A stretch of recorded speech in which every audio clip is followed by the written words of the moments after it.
The Bucks are in big trouble. Is it time for DEFCON 1 and some panic button pressing for Milwaukee? We'll talk about the Paolo Banchero injury and what that means for the Magic. And what's the most petty thing you've ever done? Because Ja Morant had a pretty good one on Thursday night. All that and more on Locked On NBA.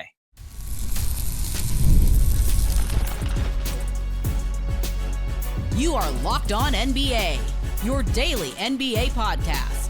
Part of the Locked On Podcast Network, your team every day.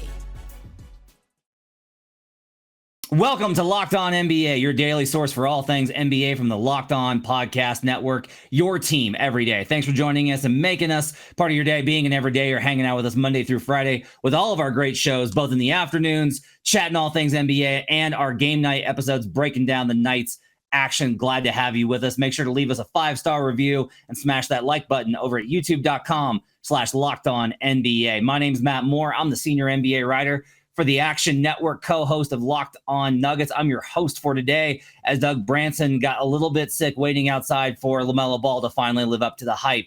I'm joined by Haize. He's going to join me today, and we're going to break down all sorts of things in the NBA. He's from Locked On Bulls. Make sure to check out that podcast as well. Today's show is brought to you by FanDuel. You can start the season with a big return on FanDuel. New customers can place a $5 bet, and you'll get started with $150 in bonus bets if you win your first $5 bet. Visit FanDuel.com to get started. All right, on today's show, we're going to talk about Ja Morant being petty. We'll hit on Wemby's big night. Paolo Banchero is going to miss some time. Luka can't hit water if he fell out of a boat. But we're going to start, of course, with the Milwaukee Bucks, who, amid all their struggles, amid losses to teams under 500, walked onto Beale Street and then got handed their backsides by a Grizzlies team that was without Marcus Smart and Desmond Bane. That's absolutely worked from the start. The Bucks trying to get back on track, and instead they find themselves absolutely floundering. So, of course, the trade rumors are circling. The sharks are in the water from the other executives around the league. This is from Bill Ryder of CBS Sports. Quote, teams are circling and hopeful, one Western Conference team executive said. I wouldn't be surprised if it happened by the trade deadline, said a top executive of a team that could be in the mix. An Eastern Conference NBA executive has already heard the places believed to be Giannis's would-be preferred destinations. Quote, the teams I've heard are Miami and New York. That's the Nets, not the Knicks. Locked On Heat's Wes Goldberg and Locked On Nets' Adam Armbrecht discuss what it would take to get Giannis. At the point of, if you get Giannis, fit be damned. Just go get him, figure it out the fit later. You know, sometimes the talent level is just such that you got to go do it. That said, it probably would cost Bam.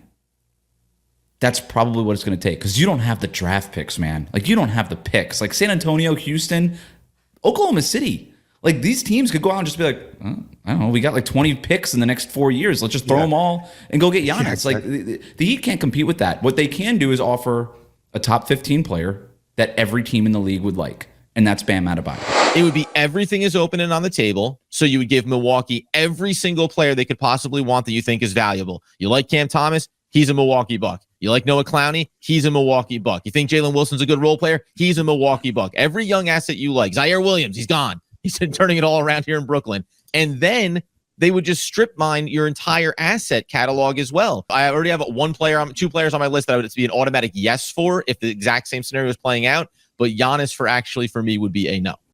Okay, always fun when a team whose future is very much in doubt whatsoever and trying to be relevant for the first time and since the ABA is turning down Giannis Antetokounmpo. That's always fun. Haize, I'll ask you this right now. If Giannis decides to request a trade, do you think this is going to be more about where he can win a championship, or is this going to be what it usually is, which is where can I win a championship where it's really nice to live? That's a great question. I mean, if it's where it's really the Miami Heat would make the most sense, I think, in both cases there because of the front office and the coaching staff. I don't know what would possess Giannis Antetokounmpo to say I could go anywhere that I want. Brooklyn. Maybe you have a different insight than me, Matt. Like, I don't look at that franchise, and I have no faith in that franchise's ability to put a championship contender out there. Maybe that's just me. Maybe I'm blind. And then the fact to turn down Giannis for your franchise, come on, man. What are we talking about? So it's interesting to me that the team that's not mentioned here is Golden State. We know they were after Lauri Markkanen. We know they weren't willing to give up certain assets. They would absolutely be willing to give up those assets in exchange for Giannis Antetokounmpo. If I'm putting together a board, Golden State's number one. It gives them a California team in a big market with lots of revenue opportunities for him on the side. Players have benefited from playing there with a franchise that's won championships. He gets to be the guy that finishes his career with Steph. That's a pretty great spot. The question is, what does that look like? Is it Wiggins, Kuminga, maybe Podziemski and picks? Is that even close to what you're going to need to give up for Giannis? There's a lot of talk about, you mentioned that West talked about it with OKC having all these picks, yada, yada, yada. Yeah, guys don't want to go to OKC and San Antonio. They didn't want to go to San Antonio when they won 5 championships in 15 years. Like, they just don't want to go there. And that's fine. They get to make that choice as superstars. But that's why I'm not really worried about teams like OKC or San Antonio. I mean, imagine pairing Giannis with Wemby. But it's always going to be about where those players want to play. However, just real quick, the Lakers are going to get mentioned. Like, what can we start the clock? Like, how long until the Lakers get mentioned on this list? What is it, November 1st? Mm-hmm. If the Milwaukee Bucks lose their next 2 games, by the 10th, the Lakers will be mentioned. Maybe by the end of the day. The Lakers are definitely going to be mentioned in a Giannis trade. That's for sure. Yeah, get ready to speak schnitzel, which they would make a lot in Milwaukee there. Rui Hachimura and D'Angelo Russell. Get ready for that. Let's talk about the Bucks, though. All right, so they lose this game. I wasn't surprised, Haize. Like, teams lose to these shorthanded squads on the road all the time. I actually have come to think that being shorthanded is a little bit of an advantage based off a scouting report and the letdown effect. But the Bucks have some bigger issues. Camille Davis of Locked On Bucks says there's one area that's crushing the Bucks to start the season. Doc Rivers came in during the middle of the season last year, taking over from Adrian Griffin. One of the things that he pointed to was how poor the Bucks were in transition defense. He has talked about this for a while now. It's not new, right? So it's baffling as to why it's not getting better. If you're somebody out there who thinks that Khris Middleton coming back alone will solve all of the Bucks' problems, it's not. It's not. They still have to be stronger defensively at the point of attack. They have to be stronger in transition defense. They have to be better defensively. They have to also offensively not press. The shot's not falling. Don't press. You have to continue to play your game. All right. Some thoughts there on what's been ailing the Bucks. Haize, I'll ask you, can they fix this stuff on the court? Like, because we're less than 10 games in. It's like 5 games and everyone's freaking out now. I get it's a bad start, but do you think it's an overreaction, or do you think these are all things that the Bucks can fix, or is this deeper than that? I think it's deeper than that. I think this is a personnel thing. Like, the Bucks look old and slow, and this dates back to at times last season. So that's why I don't think like the fixes internally in this roster. And if you think in Khris Middleton of all players who's gotten worse defensively each of the last 4 seasons, like, I just don't see what is ailing the Bucks here. They're not a great rebounding team. They're not great in defending in transition in a league where more teams are playing faster day in and day out. Like, they don't defend the 3 ball well. They don't defend the paint well. The Bucks do nothing well. They're either at the bottom 10 teams in the league or the middle of the pack in every single defensive area you can look at. I just don't think they have the personnel to change a lot of what's been ailing the Milwaukee Bucks this season. See, I think the personnel is not the problem. I think it's coaching. And I'm not like a super anti-Doc guy, because Doc's won a lot of games in the regular season. He has. Like, he's won a lot of games for the teams that he's coached for.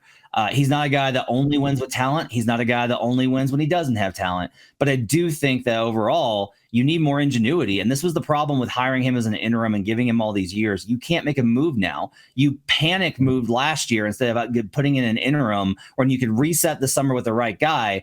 And now you're locked in here with a coach that, like, Doc's not going to get in the lab and come up with a bunch of stuff to fix this. That's not going to happen. Yeah. That's not who he is at this point. And they don't have the personnel, as Haize said, to be able to do what he wants them to do. So he's just going to keep trying to get them to do the thing that they can't do. And that could wind up being a big problem. We'll see if they pull out. I'm not totally sold that this is like they are going down. I think they can pull out of this pretty easily. And we could all be like, hey, remember when they started badly? But they got to get it right, because once momentum starts getting you this far downhill, you can start going to some depths that you can't recover from. We'll see what happens with the Bucks as they move on. On the other side, Wembanyama did something ridiculous in terms of stats, but was it actually a great game? Is he fixed? Which Wembanyama are we going to get? Plus, a bummer of an injury to Paolo Banchero opens up things in the Southeast Division. Where does Orlando go from here without Paolo Banchero? We'll talk about that up next here on Locked On NBA. Get ready to tackle the NFL action with FanDuel, America's #1 sportsbook. I teased the Texans last night because I didn't understand why the Jets were favored. Whoo, got to push on it. So I'm live on that teaser with the Eagles. Good thing there. A lot of plays I like this weekend. One I will tell you I do not like is this Chiefs-Bucks game. That one stinks. That line is dangerous, but there's a bunch of lines I think are pretty soft. And on the NBA side, wow, there's some really good stuff going on in the NBA on Friday. Great slate. A lot of action. Here's one for you. Zachary Risache over 4.5 rebounds. Great play for you on Friday night. The FanDuel Sportsbook app gives you everything you need to place live bets on the NFL all in one place. When you get a hunch in the middle of the game, you can check out the latest stats, view live play-by-play, and so much more on the same page where you place your bets. Just visit FanDuel.com to join today, and you'll get started with $150 in bonus bets if you win your first $5 bet. That's FanDuel.com. Never waste a hunch and make every moment more with FanDuel, an official sportsbook partner of the NFL. We'll be right back on Locked On NBA. Back here on Locked On NBA. Thanks for joining us. I'm Matt Moore alongside Haize with you every day, Monday through Friday. Glad to have you guys along with us. Hit that like button over at youtube.com/LockedOnNBA. All right. Last night in the association, Victor Wembanyama did something ridiculous. Got himself a 5x5. Do not see those often, but this is the kid's second one in his career. Locked On Spurs host Jeff Garcia has got more on Wemby's big night. A lot of Spurs fans were biting their fingernails saying, "Oh my God, this is not the Wemby. Where's that dominant force that we saw last year? What's going on here? Oh my God, he only had 5 points in the last game. He shot 5 attempts. What is going on?" No need to fret. He had a phenomenal game defensively, 5x5. Wemby with a dominant performance, just doing it all. 25 points. He had 5 blocks, 5 steals, 7 assists. There you go on. Yeah, sure. 9 rebounds. What else did he have? Oh yeah, he made all his free throws, 3 for 3. He was just a force. But is he back? Could we expect this duplicate performance against Minnesota? So look, a 5x5 is awesome. And if it wasn't Victor, I would be raving and ranting about how great this is. But he was 4 of 13 from 3-point range. Like he hit his first couple of threes to get going, wound up 9 of 20 from the field. So 13 of his 20 shots were from 3-point range. That sounds to me like just a really good night from deep. The other contributions are what we honestly expect from him. Like the blocks are not surprising to me. The rebounds, he is an incredible rebounder for his size. That's one thing I do want to give a shout out. But I will just ask you this, Haize. How do we I don't know how to assess this because it's like he got a 5x5. That's incredible. But also I'm like, of course he got a 5x5. Look at him. I don't know how to analyze this. What'd you think of the 5x5 from Wemby? The 5x5 is great. He has 2 already in his career. What the career high is like Hakeem with 6, I think, for his career. Andre Karolinko has 3 as well. So like it's something to take note of and to celebrate the fact that he got a 5x5. It's great to see him have multiple this early into his NBA career. He's probably going to blow by the record on this easily over the course of a career as long as he can stay healthy. But the concerns that we had that we just talked about in yesterday's episode with Wemby are still there. The bad shot selection is still there. Still being forced out to be mainly on the perimeter is still there. The not really adapting to physicality is still there. Not to say that I'm down on Wemby overall as a talent. No, he's going to adjust. But this just seems like a night where he had a good night shooting, and that's perfectly fine. You need that from him. But the way that we've seen him defend it over the course of the season with threes and being forced out on the perimeter, allowing centers to attack Jeremy Sohan, all that's still there. I'm glad that they did it against the Utah Jazz team without Lauri Markkanen, but let's not act like all the concerns that we've seen with our eyes for Wemby over the start of the season are just gone because of it. The 7 assists and 3 and 5 steals are honestly, to me, like that's as impressive as any part of this, as along with only 3 turnovers. To have that kind of usage and only have 3 turnovers, like that's really promising because that's been an issue for him. So I was glad to see that. And look, part of this is just like you get jaded the more that you do this. And I'm like, okay, good. Congrats on doing that to Utah. But like Embiid dropped 70 on the Wizards last year. Jokic dropped 46, and it was awesome. So like some of this is, yeah, you're going to put up big numbers against the bad defensive teams. That's how this works. And Wemby gets to have those big nights as well. One guy that won't be having a lot of big nights going forward is Paolo Banchero, unfortunately. Suffered an oblique injury in a loss to the Chicago Bulls, where I believe that they missed shots for, checking my notes here, 4 hours. They didn't hit a single field goal for 4 hours in that game. Banchero is going to be out sometime between 4 and 6 weeks, according to reports. Locked On Magic hope Philip Rossman-Wright has more on what this is going to mean for the Magic. Season has undoubtedly changed. The Magic season now is one of survival rather than pushing to do more, to be better. Everything that we imagined this team could do revolved around one underlying simple truth: that the Magic are healthy, that the Magic have their best players for the majority of the game. He is averaging 29 points per game, 8.8 rebounds per game, and 5.6 assists per game. He put to rest a lot of questions about his potential inefficiency, shooting 49.5% from the field and 34.4% from three. And he has a 59% true shooting percentage, which, considering his volume, is really impressive. The team always takes the identity of their best player. And Banchero's bruising, versatile way that he plays is such a big part of who this Magic team is.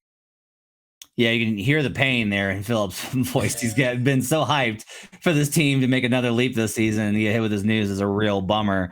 So I'll just ask you this, Haize. Can the Magic survive in the East without Banchero for 4 to 6 weeks? It depends on how you view surviving. Like, are they going to fall down the standings? Yeah, absolutely. I do think that their defense, you like to bet on their defense to be able to do something, but Paolo was so important to what they were offensively. Everything that he's been, and the efficiency that he's played with offensively, how he's been passing the ball, rebounding the ball, everything. He has career heights in like so many areas this season. Like, I do think it's going to hurt them dramatically. I don't know how they're going to consistently score the basketball without Paolo Banchero. Yeah, Jalen Suggs is taking a step up, things like that. But, like, I just worry that that their defense is going to take them far. And maybe they just need to hover around, stay around that 6 or 7 seed while he's out. And then, 4 to 6 weeks is still going to come back with plenty of season left. So their overall season outlook is still good, but it's going to be an ugly few weeks for them, in my opinion. Yeah, looking at the schedule, they've got games coming up against, obviously they got Cleveland tonight. They've got Dallas and OKC on the road. The Pacers, they've got then a pretty easy week. Then they've got Phoenix, the Clippers, LA on a road back-to-back with the dreaded LA nightlife set. But then some easier games towards the end of November and into December. Honestly, my big thing here is I think the Magic are going to be fine. Their defense is good enough for them to be able to figure out stuff. The NBA regular season is messy. They do have guys that can step up like Franz Wagner. Anthony Black's been playing well. I think Jalen Suggs. Is the margin smaller? Absolutely. Will they lose more games than they would have? Absolutely. But I think they're going to make it through this stretch fine. I don't think the Magic are going to fall off a cliff. I think that's not how the NBA regular season works, but we'll have to wait and find out. One thing I do think, though, I think their cup chances are sadly over. That's a bummer. No NBA Cup for them. So Hornets, by the way, 14-1 to win that cup group over at FanDuel. All right, up next, Luka can't hit anything right now. Is that a big problem for the Mavericks, and what do they need to do about it? Plus, Ja Morant is petty. I'm going to get Haize's thoughts on the best petty thing he's ever done. We'll talk about that next here on Locked On NBA.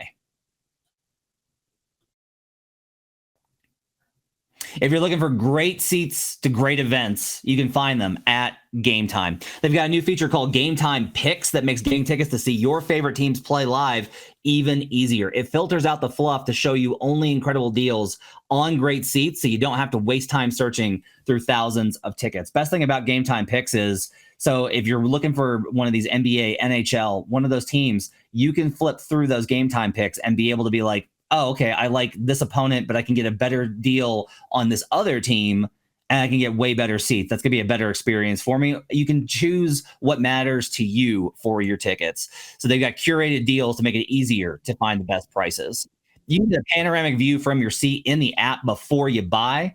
and the all-in feature. You toggle that on, no surprise fees. It's my favorite thing about the Game Time app. I hate getting caught with surprise fees. It never happens with Game Time. Take the guesswork out of buying tickets with Game Time picks. Download the Game Time app, create an account, and use code LOCKEDONNBA for $20 off your first purchase. Terms apply. Again, create an account and redeem code LOCKEDONNBA for $20 off. Download Game Time today. What time is it? It's game time. We'll be right back on Locked On NBA. Thanks for making Locked On NBA your first listen every day. There's a free daily Locked On podcast for your favorite NBA team. Search your favorite podcast app for Locked On and your favorite team today. Go to lockedondaily.com. These newsletters are awesome. They've got stuff from Mike Shearer, Katie Heindel. If you're an NBA fan, if you're listening to this podcast, you know that you are. You're going to get something out of reading that newsletter. Make sure to subscribe today. Luka Doncic has been horrible from the field. He's shooting less than 40% from the field, less than 30% from three. This after a career season shooting the deep ball last season as the Mavericks made the finals. Listen to this exchange between Locked On Mavericks host Nick Angstadt and Slightly Biased on what's going on with Luka. Starting so slow on this. And I don't think that the difference is Lively or Gafford in these slow starts, right? Like if we're just going to go, personnel, I don't think it's just between the two of them. I mean, do we want to be honest? Yeah, you be honest. Luka's horrible shooting start to the season is responsible, I think, for that. I mean, it's hard to come out the gates when you're star. By the way, this guy has been a first quarter demon his whole career. Like, this is a guy who has led the first quarter in scoring. It feels like every single season of his career. I mean, he comes out, he sets the tone. We're talking 12 points in the first quarter. It feels like you can always bookmark for Luka. That's going to happen. And so far, it's been super slow. And on top of that, the frustration is really starting to mount for Luka. You can tell. Yeah, it's leading to bad shots. It's leading to the foul baiting. There was again a stretch. I think it was in the third quarter where it was 2 or 3 straight possessions of just this foul baiting, and it's like, you're having such a slow start to the season, and then that's what we're putting together. Those are the possessions that we're putting out there. That can't happen. It's leading to foul baiting? How do you lead somewhere to where they live? How does one do that? I ask Slightly Biased. But I will ask you, Haize, do you think that this is just a shooting slump? He's just had a rough start to the year, or is there a red flag about his approach or his conditioning? I think it's just a slow start to the year. We're probably not even going to be talking about this mid to late November. Luka's just been too good over the course of his career for me to think that this slump is going to maintain. Now, if we do go a couple more weeks, all right, then we got a conversation to talk about. I mean, he is shooting the lowest field goal shooting percentage of his career through the first 5 games of the season so far. So that is something to be there. But overall, with the talent that Luka has, with how important he's going to be to this team, he's going to get in rhythm. And I know we're going to talk about pettiness a little bit later. Luka's also an extremely petty player. That pettiness is going to push him to be a little bit better as this goes on. Yeah, I mean, I'm not too worried about it just because I can't sit here and be like, I think the Bucks are going to be okay, and then be like, but Luka's screwed. That doesn't make any sense. I will say his shot's always been a little inconsistent, though. It's just always been. Honestly, last year was a really big outlier for him.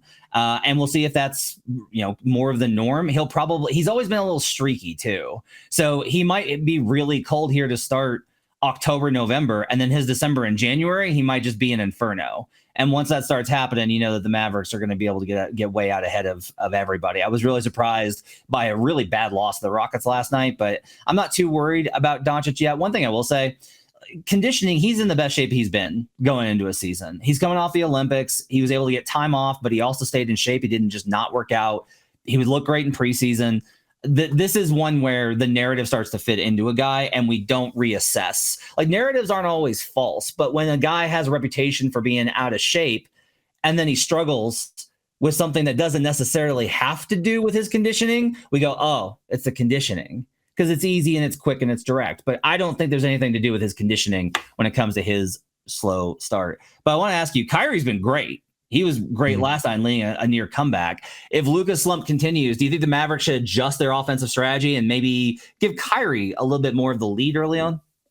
Yeah, why not? That's why you have him here, right? Kyrie's capable and he has the ability to do it. So yeah, if the slow start keeps for Luka, that's the point of having 2 stars on your team so they can rely on each other. And so I think Kyrie is more than equipped to pick that up and carry it if this continues. But Kyrie has his own issues as well with some inconsistencies at times. So hopefully it can balance each other out. Yeah, I think really when you're talking tactically, the big problem is you're going to have to find such a big crowbar to peel the ball out of Luka's hands to give it to Kyrie that I have a really hard time seeing them be like, just finding a crowbar that big is very difficult. I've been to HEBs in Texas and they don't sell them that big. But seriously, I do think Kyrie's ready for a little bit of a bigger role. And that doesn't mean that like Luka's off ball, just like, hey, use Kyrie to get yourself some easy looks. And once Luka starts seeing a few go in, it's over. Like that's it. That's all he's got to do. So use Kyrie more on ball to get you some looks off ball. But that means moving off ball, which Luka's not a fan of. Meanwhile, one thing that Ja Morant's not a fan of is the criticism that he feels like he's taken for missing games on the second night of a back-to-back along with other members of the team. So they lose to the Nets the other night, and they've got a back-to-back versus the Bucks. And talking to the media, Ja seemed to be frustrated with fan reactions. This is from Locked On Grizzlies host and beat writer for the Commercial Appeal, DeMichael Cole. Shout out to Michael, who's awesome, by the way. Ja said this, quote, "You got guys out here battling, man. That's what we get for it. Y'all want me to play every game? All right. See y'all tomorrow." So Ja played, and Ja drops a triple-double on the way to beating the Bucks. Phenomenal pettiness.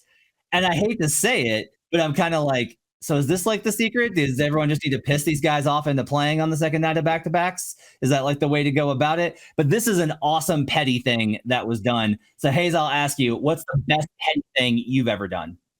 So you don't know this about me, Matt. I am one of 7 siblings, all sisters. I have 6 sisters, right? Me and the sister that's closest to each other. We play practical jokes with each other all the freaking time. We had to share a car for 2 years. So she had pissed me off earlier in the day, to just be quite frank. And I literally took the tire off the car and left because it was her night for the car. I just left the car there. I said, fine, you can have the car. You can go on your date. I'm going to take the tire with me, though, because I'm the one who put the tires on the car. That's probably the pettiest thing that I did. That's amazing. How did she react? Oh, man. I don't think I've ever received as many text messages in a 3-minute time span ever, and I've been called such obscenities. But, at the end of the day, like when you have 7 siblings and you're 2 years apart in age, and like it happens. Like it just is what it is. So she was pissed though. Yeah, for me, I'm going to say that mine's not as funny. But I was at CBS and I was writing, and we were on a conference call, and they were like, "Hey, NBA is doing really well this year. I mean, it'll never beat out, NFL or college football." And so I then just stayed around and wrote every single news item over the weekend, and we outpaced NFL and college football. And the editors never mentioned it, never talked about it. And I just sat there and was like, I see the numbers. I know the numbers. So really the answer there is I just overworked on a weekend, which doesn't make me necessarily all that good at this petty thing. I'm not very good at being petty. I gotta get better at it. That's going to do it for Locked On NBA for a Friday. Hope you guys have a great weekend. Thanks for joining us. Make sure to check out Locked On NBA Game Night after Friday's games. And we'll be back with you next week starting on Monday for this show. Glad to have you guys with us. My thanks to Doug Branson for producing today, even though he is under the weather. My thanks to Haize. We'll see you guys again next time here on Locked On NBA.